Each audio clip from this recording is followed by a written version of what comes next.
Loki, le voisin malveillant. Dans cet immeuble, tout allait bien. On se connaissait tous, on s'entraidait, on riait ensemble. C'était comme une grande famille. Puis un jour, un nouvel habitant est arrivé. Il s'appelait Loki. Il était grand, imposant, charismatique, il paraissait sympathique. Toujours un mot aimable, toujours prêt à rendre service. Mais très vite, j'ai ressenti quelque chose d'étrange et de dérangeant. Il liait très facilement d'amitié avec chacun et devenait rapidement un ami pour chaque habitant. Un jour, un vélo disparut dans la cave à vélo commune. Il dit au propriétaire de celui-ci que c'était son voisin d'en face qui l'avait volé. Loki était si persuasif et amical qu'il était cru systématiquement. À un autre, il racontait que son épouse le trompait avec une autre personne de la résidence. À un autre encore, il racontait que le colis qu'il attendait dans sa boîte aux lettres avait été subtilisé par son voisin du. Il donnait tant de détails circonstanciels, et il était si persuasif que systématiquement, il était cru. Il semblait tout connaître de la vie des gens, comme si ceux-ci n'avaient aucun secret pour lui. À chaque mot, il semait le doute et le trouble dans l'esprit de son interlocuteur, qui pourtant le considérait comme un ami bienveillant. Avec tant d'histoires, d'infos ou d'intox, avec tant de médisance, j'ai vu l'harmonie du lieu s'effondrer. Les voisins se regardaient avec suspicion. Les repas partagés disparurent.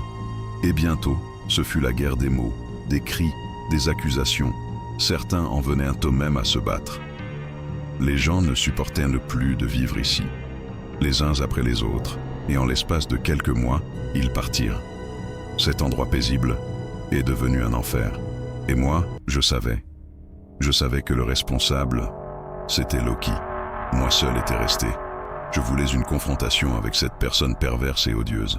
Je frappai à sa porte, et je lui dis, « c'est toi qui as détruit cette communauté. Tu as pourri la vie de tout le monde. » Il m'a regardé, calmement, et il a répondu, « Moi, je n'ai rien détruit. Je n'ai fait qu'exploiter ce qui existait déjà en eux. Leur jalousie, leur orgueil, leur peur. Je n'ai pas inventé leurs failles. Je les ai simplement révélées. » J'ai alors compris. Loki était le miroir de ce que nous cachons de sombre au fond de nous. Il n'avait rien imposé. C'est nous, avec nos faiblesses, qui avons ouvert la porte au chaos. Et je me suis souvenu de ce que racontent les anciens récits nordiques. Dans ces légendes, Loki n'est pas seulement un farceur.